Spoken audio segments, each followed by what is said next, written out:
My name is Shay Connors, and I have one question. Do we build the wall? A wall to keep out those begging for our help, and a wall to keep out the rest of the world. I want to help this class understand the moral and the civic duty that we have to displaced peoples around the world. I want to combat the lack of informed public discussion and the negative impressions that have come about through a discourse rooted in fear, callousness, and ignorance of truth. Our country's history is rooted in being a home for those without one. How do you think we got here? I understand that our history should not be defined, or I understand that we should not be defined by our history, but we're traveling down a slippery slope to isolating ourselves from the rest of the world. When we meld awareness, critical thinking, and empathy, there's no other answer to the refugee crisis than our acceptance and our assistance. So when did the problem start? After World War II, the displacement of peoples from their home was at an all-time high. The protection and the assistance of these refugees needed to be an international responsibility. And so we created the 1951 Convention and shortly after the 1967 Protocol. These meetings created a set of rules for defining and our response to refugees. The main phrase to remember from this definition is that a refugee is anyone who has a well-founded fear of being persecuted. Another key point fundamental to my speech today is the last part of that definition. The 1967 Protocol determines a refugee as any person who is unable or unwilling, according to that fear, to avail themselves to the protection of their own country. So basically, if that well-founded fear is supported by an investigation into their circumstances, by these humanitarian protocols that the United States is party to, a refugee cannot be returned to their home country or forced to leave. Very recently, we've been faced with some difficult decisions when it comes to refugees. We live in a time where more and more people are being forced to leave their country due to race, religion, foreign occupation, political opinions, etc.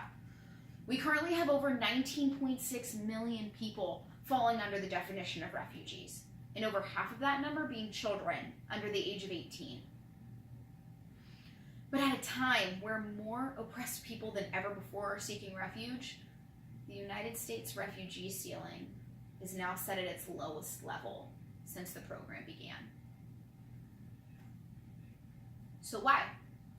What research is there to back up this negative rhetoric surrounding these people?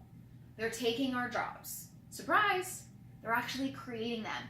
According to Dave Miliband of the International Rescue Committee, in the past decade, refugees in Cleveland alone have started 38 new businesses, creating 175 jobs and adding a $12 million boost to its local economy. But they're dangerous. They bring crime and violence. Well, research also consistently shows that immigrants are far less likely to commit a crime than naturalized citizens in the United States. And an influx of these refugees into communities leads to a decrease in crime rates.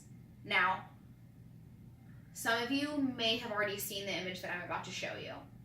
It's not easy to look at, but it's happening every day. Over 60,000 people have died just on the journey to asylum in the past 2 decades alone. Imagine what you must be running from to take a chance like this. Meet Elan Kurdi.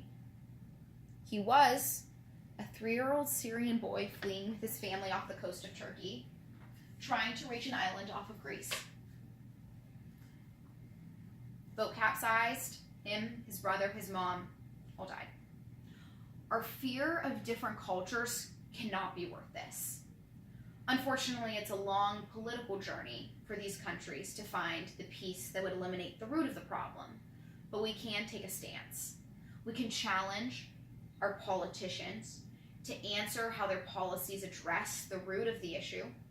We can inspire change in our society. This is a movement. It's for this purpose that we have Civil Discourse. Relief programs are just a click away, and even sponsorship of a refugee is an option. We might not be able to fix the source of the problem, but we can support these people along the way. and we have the power to change the discourse in this country. I had to walk away from my computer more times than I can count researching for this speech. But these people, they don't get to walk away. The isolationism parading around as patriotism in this country, it's rooted in emotion, not truth. It's just fear of the unknown and fear of what's different from us. Empathy and action, they're not easy. Plato told us that education of any form requires resistance, that knowledge is a struggle. So I'm here to tell you, for humanity's sake, struggle.